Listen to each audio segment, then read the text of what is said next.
صادرات میوه و سبزیجات از تاجیکستان بر روسیه در یک سال اخیر کاهش یافته است.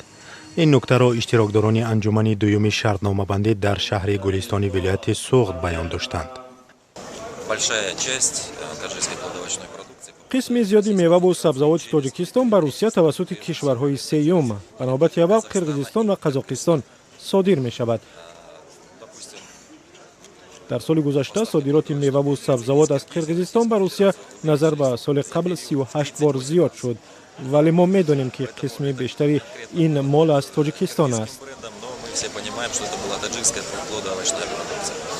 روسیه از خریداران اصلی میوه و سبزیجات تاجیکستان است. در سال گذشته 2016 حدود 10% میوه و سبزیجات مورد نیاز این کشور به مبلغ 1 میلیارد روبل روسی از تاجیکستان صادر شده است.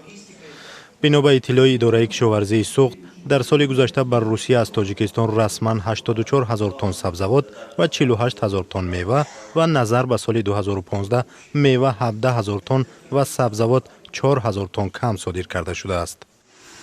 در اینجا محترم انور یعقوبی نهایت درست قید کردند. آن کس گفتند که ما این راه ها را دریافت کرده ایستادیم و در آینده تمام چاره ها رو میاندیشیم، به صاحبکاران وطنی امتیاز میدهیم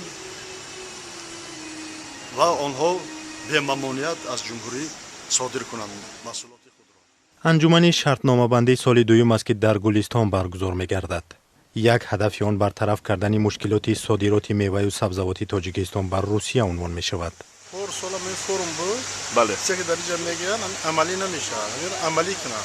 مثلا میگن خریداری میکنیم که او استاندارد که اون میخوام همون استاندارد هم گلوس رو از اون داد تغییر کردیم. که خریدار پیدا نشه.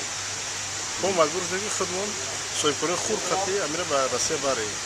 همین که همین وقتی که این طرفو گپ میزنم از قزاقستان باشه که رسیه باشه همون عملی کنیم پیشتر اپلات کنم مثلا یک کوزی معینه که همون دیخون هم استفاده کننده بدیل پور هم رو تغییر کنم. تاجران میگویند ارزش صادرات میوه و سبزیجات از تاجیکستان بر روسیه گران است. به حیث مثال انتقال 60 تن بار توسط راه آهن از خوجند تا روسیه بیش از 30,000 دلار آمریکایی است که نه هر شرکت خرد توانی برداشت این خراجات را دارد. ولی انتقال آن توسط قرقیزستان به مراتب ارزان میافتد. در انجمن دوم شرطنامه‌بندی در مرکز تعلیمی بانک ملی در شهر گلستان حدود 150 صاحبکار و دهقانان تاجیک و شرکت‌های خریدار و صادرکننده از روسیه و قرقیزستان و قزاقستان و بلاروس شرکت داشتند. بر پایه اطلاع رسمی در طول 2 روز تاجران و صاحبکاران تاجیک با نمایندگان شرکت‌های خریدار و صادرکننده روسیه در مورد انتقال میوه و سبزیجات 17 شرطنامه بستند.